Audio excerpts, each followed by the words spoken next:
Hearts Dream Drop Distance came out in 2012, and everyone was like,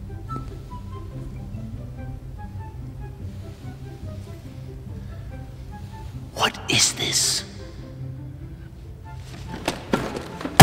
The game received positive praise for sticking to and enhancing the Kingdom Hearts winning formula, but I can't say that fans were exactly happy with the mere existence of this title. Since it had been almost 7 years since the release of Kingdom Hearts 2 and Birth by Sleep and Recoded were a thing, people were convinced the next game in the series was going to be Kingdom Hearts 3. But no, nothing is ever that simple for Square Enix, because instead, Kingdom Hearts 3D happened, and this is where God started to test my patience. Amazingly, not Kingdom Hearts 3, Dream Drop Distance continued the really fun trend of putting super important and crucial story installments on the random system of the day, which happened to be the 3DS. But the game being on a new system was just the start of the Kingdom Hearts story pain train going at max speed, heading straight into plot hole hell, because while 3D was praised for its fun gameplay, creative systems, innovative movement, and is deemed one of the better games in the series, it managed to take an already convoluted story and made it even worse by introducing so much crap that it made even the most loyal fans question why.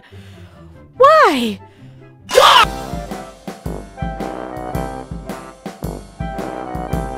Dream Drop Distance is the final stepping stone of the story before Kingdom Hearts 3 takes place. Oh yeah, what about 0.2 Birth by Sleep, my dude? Yeah, what? Dream Drop Distance dives a little bit more in depth when it comes to focusing on the true antagonist of the entire series, touching more upon the true Seekers of Darkness, who coincidentally we've been fighting against from the very start. Little did we know, 2 remasters, one sort of remaster yet newish sort of thing, 1 mobile game, and 1 re-release later, we still don't have Kingdom Hearts 3. Yes, hello people, I got the big Kingdom Hearts boy to help me explain this game. Be impressed, guys, we're dealing with an expert here. But for the record, we are going to be covering Kingdom Hearts Dream Drop Distance HD from the Kingdom Hearts 2. Kingdom Hearts HD 2. Chapter Pro. Kingdom Hearts 2. Oh my god. Kingdom Hearts HD 2.8 Final Chapter Prologue. Now available on PlayStation.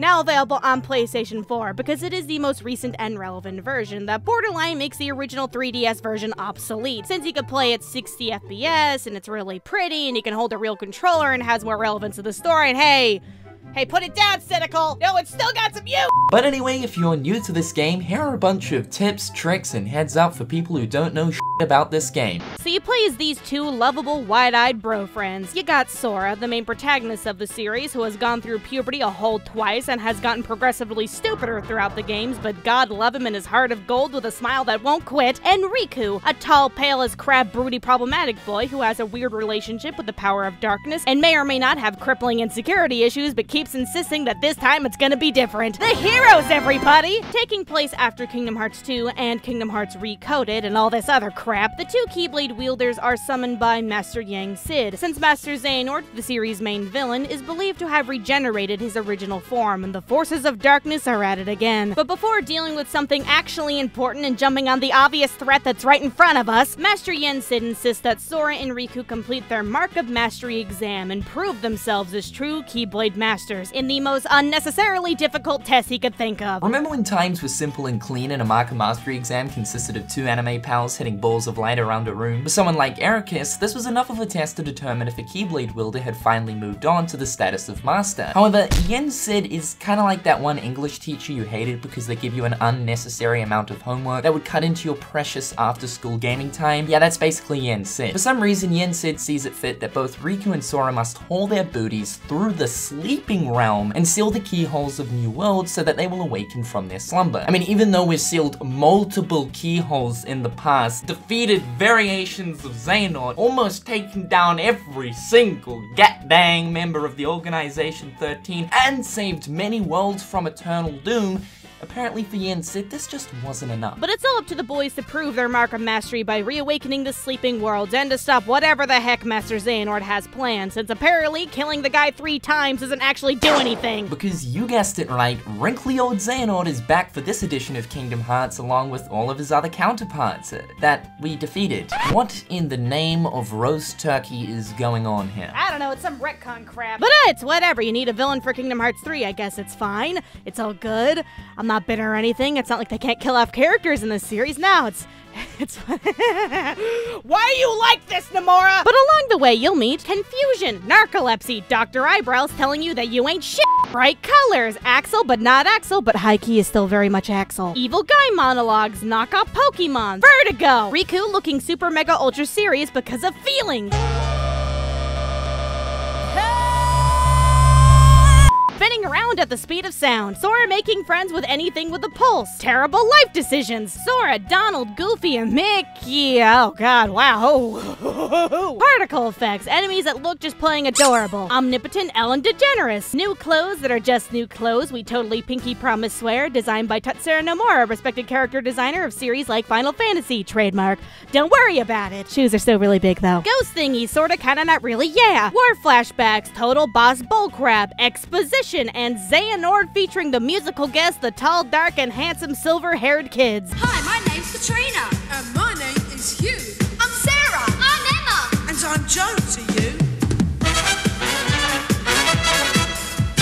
Now, obviously, Dream Drop Distance Story is kind of the center of controversy considering how much it tacks onto the Kingdom Hearts plot, but if you ignore that, this is not one of those games you can casually slip into because it expects you to know and accept all the other game's plot to understand what the hecky is going on. You need to know who these people are, what this does, what's with all the black coats, not these guys because Square Enix doesn't even care about them anymore, but why these dudes are pissy and why everyone is after Sora's tasty gams, etc, etc, etc. Now, Dream Drop Distance is self-aware and knows that any newcomer to the game won't have a single clue what's going on, as this is the final step before Kingdom Hearts 3. Obviously, a lot has happened since the first game. Dream Drop Distance introduces a Chronicles section, which allows you to revise on the story and lore of all of the previous Kingdom Hearts titles. To be honest, the Chronicles section does a really good job at explaining everything that transpires within each title. The only problem is, if you're not into reading something that is the same length as a damn Harry Potter book, then this really isn't for you. Trust me, there is a lot of reading to do if you want to get involved in the Chronicles section. My suggestion to you guys would be to just play through the other games if you haven't already, that way you can get a first-hand experience. However, even if you are a Kingdom Hearts nerd, the lore of this game will still make you lose your mind. Like seriously, break out a notepad or that Microsoft Excel or something, because even the main characters have a hard time keeping up with everything. Huh? No idea. What? What? Huh? What are you talking about? What? What? Who are you? What? Huh? What do you mean? What? Why are you here? What? What are you saying? What? That doesn't make any sense. It's a lot to take in, guys, but if you just turn off your brain, there is still a fun game in here regardless, and although DDD's plot may be flawed in more ways than one, it still maintains that Kingdom Hearts spirit. Just going from world to world, experiencing all the Disney vibes and stories, getting to know all the new characters, and Tron Legacy for some reason. Wow, that's unsettling. But for reals, it's a story of getting to know one's heart and elaborates further on past characters from the series and relies a lot on references and specific moments for that woohoo surprise factor and builds up for a big emotional payoff in the end. And this game really does set the stage and raises the stakes for the Grand Slam Smackdown Showdown in Kingdom Hearts 3. So with that being said, this game's story is very necessary to know if you want to be like the cool kids and actually understand where the hecky this frickin' series plot is going, which is right off a cliff. Let's go! So to break down what you'll actually be doing in this ragtag Best Friends 5 Ever final exam, like past Kingdom Hearts games, Dream Drop Distance is everyone's favorite oxymoron, linear open world. Yes, it does make sense if you think about it, thank you. But you'll be traveling from Disney world to world, such as the Funk Back of Notre Dame, Fantasia, Pretty Little Liars, and Disney's B-movie lineup, since Square Enix is saving the cool and relevant worlds for Kingdom Hearts 3 anyway! But in those worlds, you'll be completing objectives, fighting Dream Eaters, clearing areas, and beating the crap out of a boss or two, and smashing Disney characters' faces in, symbolically destroying your childhood. And then you get a bunch of story stuff with cutscenes and the dramatic music with omnipresent characters, and then you move on to the next one and you do it all over again until you win. Ta-da. Like most Kingdom Hearts games, apart from Kingdom Hearts 1, Where the hell do I go? kill me! The objective within each world becomes pretty clear. By paying attention to cutscenes, character interactions, and the information bar, where you have to go and what you have to do is laid out clearly. Areas are actually a bit larger on scale for Dream Drop Distance compared to other Kingdom Hearts games, so you might find yourself getting lost here and there. Just make sure to pay attention to your minimap and try find areas that are marked with question marks, as they indicate areas that you have not been to yet. It's all very straightforward stuff, but objectives tend to vary from world to world since things are shaken up up with all the fancy settings. You got navigating labyrinths, life cycling for your life, finding hidden thieves, saving the environment, and then fending off a dinosaur in France on the back of a wagon. You know, just dude things. But of course, we did say you'll be playing as both Riku and Sora, and Dream Drop Distance has a very unique system to deal with each character's story and their adventure, and that is the drop system. Drop it.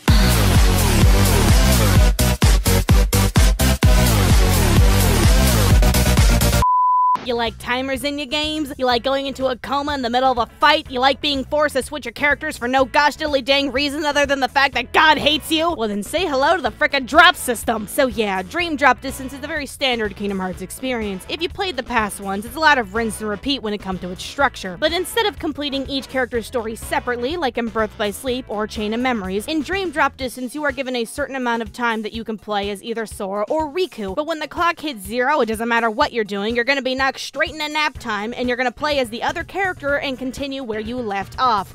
And this is fun. This is very, very fun. Give me more time! No!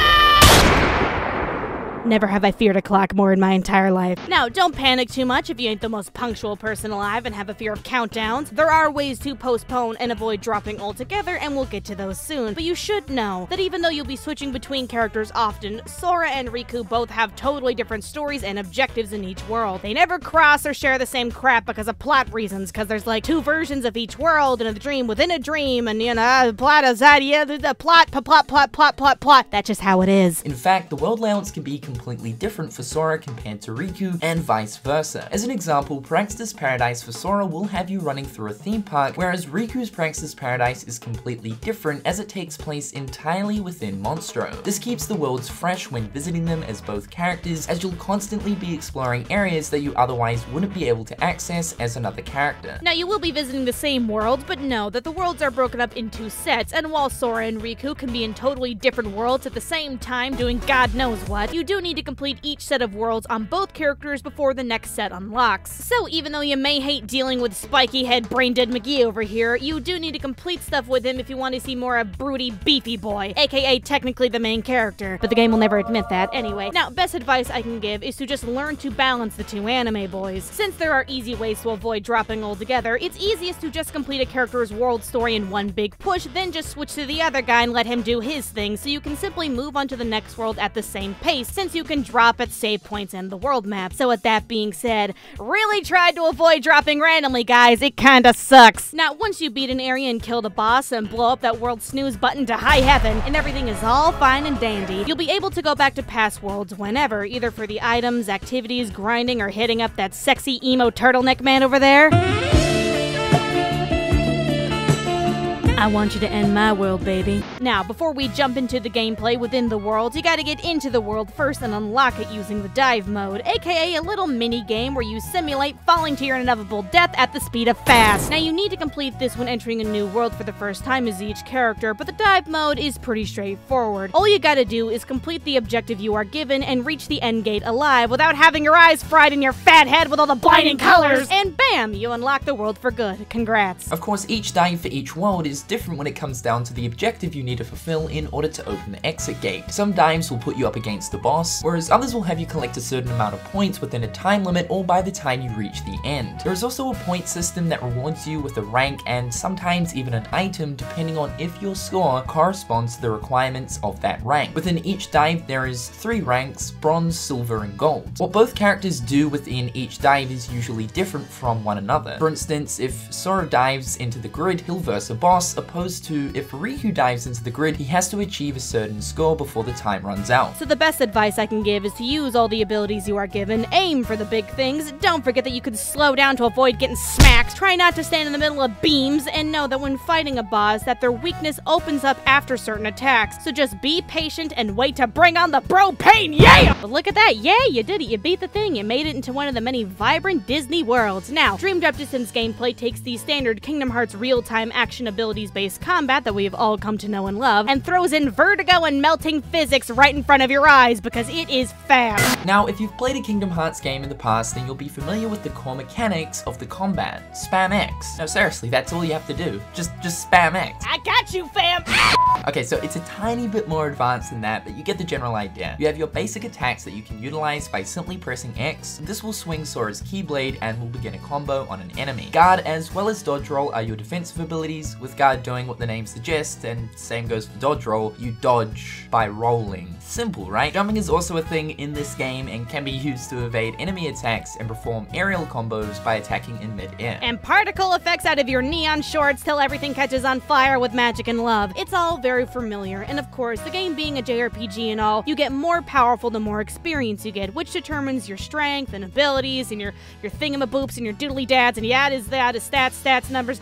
Have you tried smacking the thing with the key? Because that tends to work out pretty well, guys. Now, attacking stuff is simple, but Dream Drop Distance ain't got that fancy long title for nothing, specifically the distance part. Because in order to utilize the combat to its fullest and quote-unquote get good, you gotta use the flow motion system, which is literally just throwing yourself at walls and poles, and the power of glitter shoots you at enemies till everything dies. For reals, you can really only get so far with a normal stabby stab combat because flow motion does a ton of damage and can be used basically anywhere as long as you have something to push yourself off or interact with. It's fast, it's powerful, it could possibly give you a seizure and is a little disorienting, but it gets the job done and you should use it as much as possible. Just slap those walls like no tomorrow, guys. You got nothing to lose because fighting in a vast open area is like pulling teeth and feels like you have sandbags strapped to your banana shoes, since this game's combat relies on that speed. Flow motion is also used to launch the two dweebs around the maps to get to certain places. Because flow motion is the brand new shiny mechanic that Nomura clearly came up with during an experimental night, the level design of Dream Drop Distance is based around using flow motion. Throughout worlds, you'll come across rails, poles, and other objects that flow motion can be used on. Flow motion also has a big part to play in combat, as when flow motion is activated, Sora and Riku can utilize a few different flow motion based abilities. Now, truth be told, flow motion is slightly overpowered, and if you were to stumble across a Kingdom Hearts MLG Lord, one would cringe at the thought of continual use of flow motion abilities. But you know what I say towards that? F***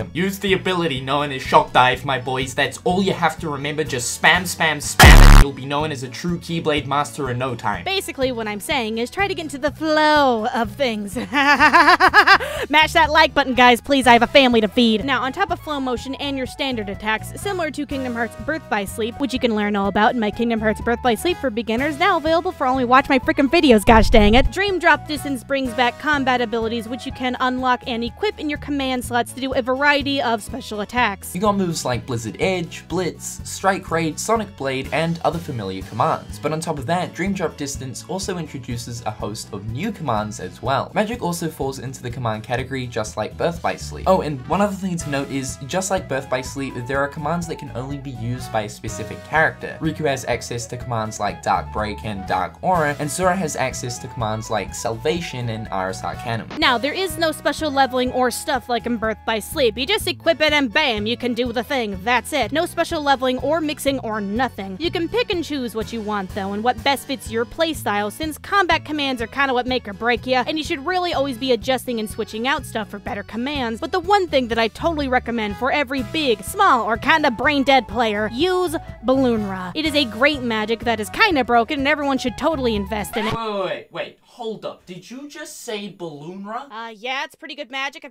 I recommend it. Balloonra. Oh, so what, now you gotta tell them to play it on easy mode? Play with the helmet on? Have their mom spoon feed them rice pudding? Balloonra is like a baby's first ability. It's busted as crap. I thought we were teaching people how to play the game, not shove their thumb up their butt. Well, I mean, the video was called For Beginners, Jared. Need I remind you that you agreed to this? And they're gonna stay beginners with the crap baby tips like these, you goose-legged whale fart. Some people actually take this game seriously and don't cheese the combat. Do you even know how to play this game without Balloonra? Well, excuse me, you ding-dong. Why didn't you go make a video about how I'm about to beat your face in with this 2.8 case? Oh, you wanna go now, dude? You wanna square up? Bring it on, you New Zealand shrimp nugget! Ah! And let's not forget how you actually win anything in this freaking game, reality shifts, which is a necessary mechanic that you can use in the worlds and in fights. Basically, when you're out and about doing your thing, you'll get this flashing prompt doodly bop thing that lets you enter the reality shift, and you have to complete a baby minigame to do stuff, and a lot of the times, it is used to progress levels and even finish most fights. So it's kind of important, just FYI. Now, depending on what world you're in, the reality shift minigame will be different. For example, Traverse Town's reality shift is known as Slingshot, which allows you to fling enemies to the ground, creating an AoE attack. Whereas Country of Musketeers reality shift is known as Wonder Comic, where you have to push the analog sticks in the designated direction. Personally, I didn't find myself using them too much because, you know, Shock Dive is OP!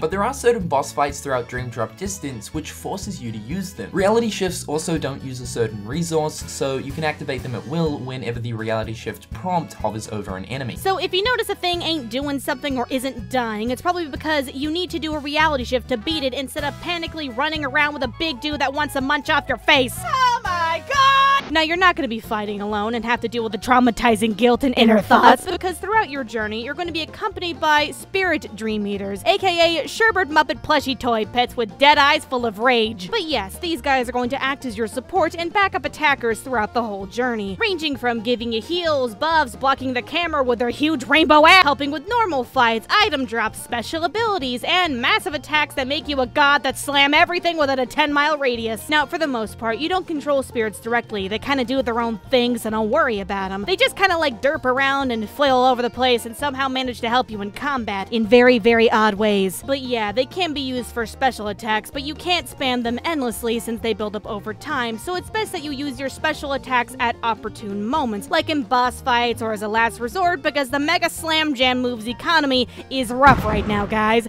Please use with caution. Of course, big FYI, y'all, you can't control these guys directly, but they may become glorified punching bags for the enemy, and if your spirit is knocked out and put into a critical state, do not ignore them and let them die. Dream Eaters that die in combat die for good, so for the love of Sora's zippers, save them at all costs. However, when a Dream Eater dies, it drops a specific material depending on what Dream Eater actually died. But like, do you really want to be a crazy Fruit Loop maniac that kills innocent and, you know, slightly cute dream creatures for the sake of materials? Well, I mean, sometimes you gotta do what you gotta do. Now, unlike past games where Donald and Goofy were borderline kinda useless, your spirits do more than just help you in combat now. Dream Eaters level up by simply gaining XP from enemies, as well as petting your spirits in the spirit menu. What you really want to focus on is buffing these dream babies up with LP, which stands for Link Points. This is a sort of currency used to unlock special abilities, commands, and items on the Link board. Each Dream Eater has its own set of Link Points that it will gain over time when using it in combat or by training it within the Dream Eater minigames. There is a different Link board to each Dream Eater that will have its own layout of cool themabobs to unlock. Each node on the board will require a certain amount of Link Points to unlock it. However, some nodes might require the Dream Eater to be a certain level before you can purchase it, or require you to link with that Dream Eater a certain amount of times. Now, you might think by purchasing a node and unlocking an ability, it means that you get to keep that ability forever, right? Well, not entirely. Things like commands, support abilities, and items you'll keep forever. However, abilities that boost stats like HP boost, cure boost, attack boost, magic haste, and so on and so forth, you will not keep forever. Rather, you'll actually have to have that specific Dream Eater with that ability unlocked in your party to have that ability active on either Sora or Riku. But of course, different spirits hold different abilities, and while some spirits unlock as you go through the story, most of the time you'll be making them using recipes and items you pick up around the world in a really messed up animal easy bake oven kind of way. There are some technicalities around this obviously, but it is really important to get all the spirits you can to get access to the best abilities, such as Second Chance, Kiragra, Once More, and literally stuff that kills things and keeps you alive. And if you want to know where to get all the things that you need to make all the Hellspawn Beanie Babies, links below for the whole recipe guide, because I'm trying to keep this video at a decent length this time, and oh my god,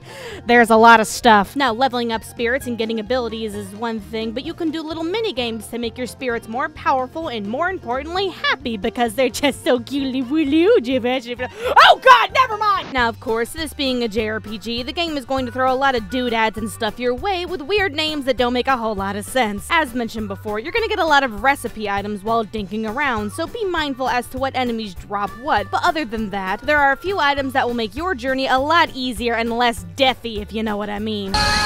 So first things first, when one of your boys heads off to Sleepy Time Junction and you switch characters, depending on how much stuff you did as that character, you'll get drop points to spend on little perks for the next character. These perkerinos will most certainly help you out. When you drop, the relay bonus menu will pop up, and here you can spend your drop points you collected as the previous character on some sweet buffs and sometimes even items and commands. These perk buffs include attack gain, magic gain, and defense gain for the most part, but you'll notice more perks and other cool shit pop up as you progress through the game. You can also select what level of the perk you want to buy, and the level scales up to 3. The higher level you purchase, the better effect you'll get out of the perk. Keep in mind, these perks only last until you drop and are not permanent. Basically, you do a lot as Riku, then you can share the love to Sora, and back and forth and back and forth and back and forth and back and forth until both of you die in a hole! Gosh, what is up with me today? Alrighty, so back to basics. Consumable items are a thing, and you got the normal ones: potions, mega potions, stuff for status effects, whatever the hecky this is, elixirs, etc, etc, etc. They keep you nice and juicy and not dead, so keep that in mind if you're desperate. But you'll most likely be using the cure commands the second you get them, but it's whatever, that you have these things too, just in case. But you can always buy anything that you need from the Moogle Mafia people hanging around in the various parts of the world. Whether it be consumable items, command abilities, stuff, things, recipe goodies, essentially anything you've already unlocked or found, because if you want it,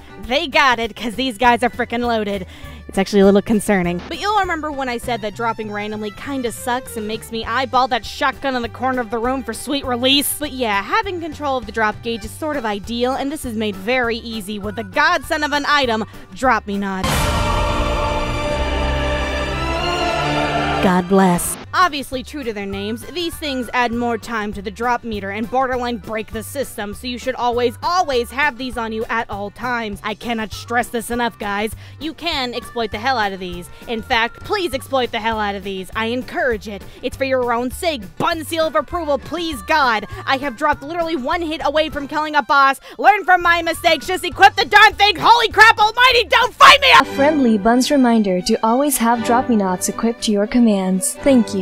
Now, there are no accessories or armor or nothing. You kind of have to go with what you got, but throughout the game, you'll be gaining new Keyblades, which can affect your overall stats and have little special perks, and yeah. Basically, you're gonna get new ones all the time. Some have more magic, some have more strength, some are horribly disfigured, and some do more critical attack. Just read the descriptions and use your think box, alright? But it's best to just go with the Keyblades that have the best stats, aka the newest ones you get. So with that being said, here's your PSA to switch out your freaking Keyblades when you get new ones. No one wants to see you walking around with that gross, outdated piece of garbo you got going on there. What even is that? Now, the main story of this game is pretty straightforward and will show you what you need to do. Complete the worlds, fight the dudes, and get an A on that exam like the big boy that you are. But don't worry about the game requiring you to do a bunch of weird stuff at the last second in order to win, unless you like spinning around the poles for 3 hours at a time. But to each his own, I guess. But of course, Dream Drop Distance is full of extras if you want to see all the dream and the drop and the hotties. The first and most obvious extra are link portals. When walking around, you might notice these little bubble-like thingies just chilling and minding their own business and trying not to look cool. But link portals act as either little mini challenges, special fights, the ability to redo harder versions of a boss, or hijacking someone else's spirits for a limited time, because gosh dang it, sometimes you just need to get away from it all and meet new people, you feel? Now, like I said, these things are totally optional, but assuming you're in the mood, completing link portals gives you a variety of prizes and items, assuming you complete the challenges and/or bonuses, like blocking a certain amount of attacks in the given time, or taking out everything using your killer thunder thigh wall kicks, or hey, fight this thing, you ding dong, etc, etc, etc. So I do recommend doing link portals when given the chance and when you're ready, since the perks on them can be pretty good, and also for that 100% completion trophy for all you crazy people out there. Now, one of the other side goodies hanging around is a tournament-like thing in Traverse Town called Flick Rush, and it's where you can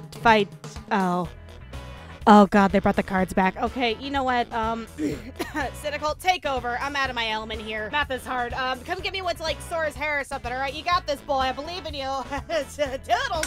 Okay, so Flick Rush, more like Pokemon Chain of Memories. Here you can enter 3 of your Dream Eaters into a tournament to face off against 3 other Dream Eaters. The idea here is to draw a higher value card than your opponent. Doing so will activate an attack towards them and break their attack as well. Just like Chain of Memories, you can also stack a total of 3 cards to make a high value, so it's hard for your opponent to counter. Just like attacking, to pull off a successful guard, you need to make sure your value is higher than your opponent's. If your opponent attacks you while defending with a higher value, you will then be able to use your Dream Eater's special ability, the focus here is to defend as much as possible so that you can utilize the special abilities of your Dream Eaters. And to keep in mind, you can only have one Dream Eater on the field at one time, but you can switch between your 3 whenever you want to by pressing L1. Before you enter the tournaments, it would be wise to take a look at what sort of team setup you want. Quite a lot of strategy can be put into the team setup, as it's also a good idea to think about weaknesses as well. Upon winning tournaments, you'll be rewarded with Flick Rush tokens that can be used at the shop just outside. With these tokens, you can purchase strong commands and Dream Eater toys. There isn't anything available in the shop that you otherwise couldn't get anywhere else, but if you're hunting for a specific command, then this can be the fastest way to get it.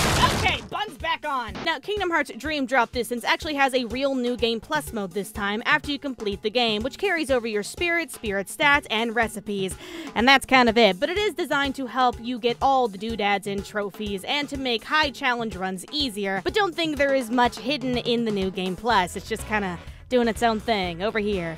Don't worry about it. But speaking of challenge, and amazingly we are talking about this near the end of the video, but whatever. Like other Kingdom Hearts games, Dream Drop Distance once again has difficulty modes that can test your 6 skills and can change up some of the gameplay limits. And surprise, surprise guys, playing the game on hard mode makes it hard, and if you beat that hard mode, then you can unlock even harder mode. But I'm not really sure what to tell you at this point, just pick at your own risk, alright? It's a weird time regardless. But let's be real, if you're new to this game, just play on normal. It's not too hard, not too easy, you'll be just fine already.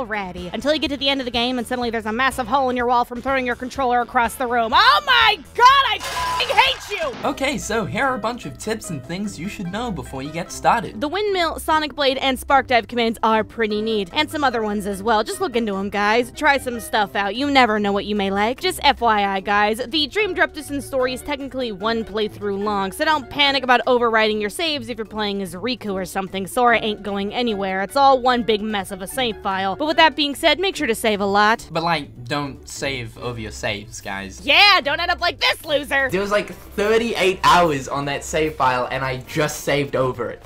I just saved over it. Oh my god! Oh yeah, staggering sucks big time in this one, just FYI. Not too sure what to tell you to try and avoid it. Try not get hit. Good luck, Godspeed, don't die.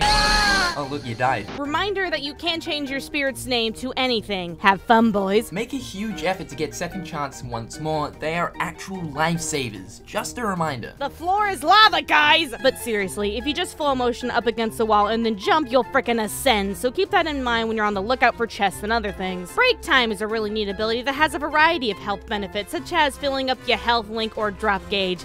And dabbing. I already made a dabbing joke, and I'm not gonna do it again because y'all get one dab joke per video. That's just kind of the rule, but I just wanted you to know that this thing freaking exists. Yeah, it's a decent ability, alright? Y'all thought I was gonna take the easy way out on this one, huh? But you thought I was gonna, like, do all with Sora dabbing? No. I photoshopped Quasimodo dabbing because none of y'all saw that freaking coming, alright?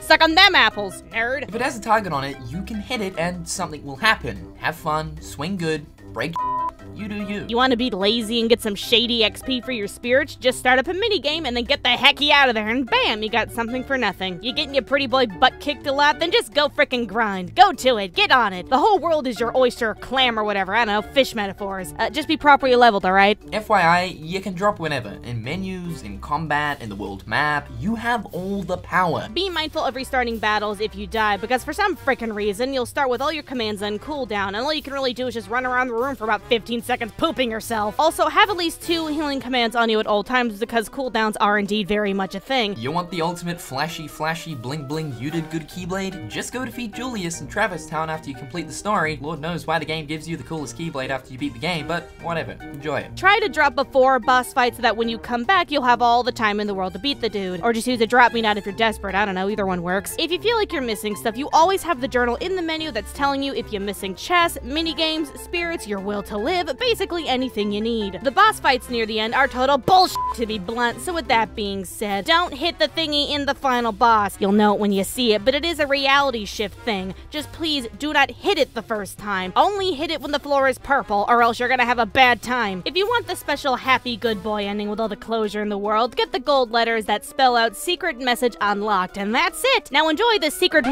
But what about the questions at the end? What about the questions at the ending? It's just lies anyway. It's been freaking 5 years since we've seen that. Does it even matter anymore? Does Square even care? Do I even matter? Does any of this even matter? Dream Drop Distance is a good game, guys. I highly recommend it. So, while Kingdom Hearts Dream Drop Distance may have been a polarizing installment in the Kingdom Hearts series and definitely needlessly complicated an already complicated plot, the game did stay true to its roots and added more unique mechanics, so the series once again created a fun and fancy-free gameplay with all the Disney vibes shoved right up your holes. And although Dream Drop Distance kinda killed the series for some people, it made sure that when this saga does end, it's gonna end with a bang for us longtime dedicated fans that just want some freaking closure already. Because what other series drags out its installments to build up for a epic climactic ending game for 10 fucking years? It's been over 10 years since Kingdom Hearts 2 came out, guys, just a reminder. But to Dream Drop Distance credit, it's got some great moments, lots of fun, emotional development, and is very much worth your time if you call yourself a true Kingdom Hearts fan, which is essentially turned into a martyr badge at this point. But I hope this Basics Beginner's Guide makes your gaming experience a little better. So please rate, comment, and subscribe, and I hope you have a fantastic day. Oh my god, it finally got done. Oh, we are finally at the end, and for those who do not know, the GamersJoint and I actually planned this collab in 2015, and we finally just got around to do it. My god, time is a concept that I don't fully understand. Other than that though, thank you so much to Cynical for joining me in this episode. The GamersJoint, for those who do not know, the boy, the man, the myth, the legend, covers a variety of games on his channel, but mostly covers Kingdom Hearts for the time being. So if you want any type of Kingdom Hearts news, tips for realsies, any type of thing you can think of Kingdom Hearts related, he's got it. He's got it all. But Cynical, thank you so very much for being a part of this video. It was a pleasure working with you, my dude. And let's not forget the people who keep this channel alive and well. This episode's Patreon shoutout goes to Project Shion. Thank you so much for your support, and don't forget that your friends are your power. And a special thank you and shout out to my boy Brennan for helping me out with the opening of this video. I was stuck on what I wanted to use, and he gave me a push in the right direction, aka he told me what to put and I put it in. And funny how that works out, huh? But Brennan, thank you very much. But hey, we did it. We're at the end of the video. This one's also really freaking long. But other than that, guys, please go follow me on my Twitter, my Twitch, my Tumblr. I have a P.O. box. I have all the links down below. Follow me on the social media. Support me on Patreon. Do something. Anything. Click any one of those. Just, I don't know. Do it. Please, for me, follow me on something. I don't care what. Other than that, get the hecky out of here. I'm tired. It's 4 in the morning. Goodbye, everybody. Toodles.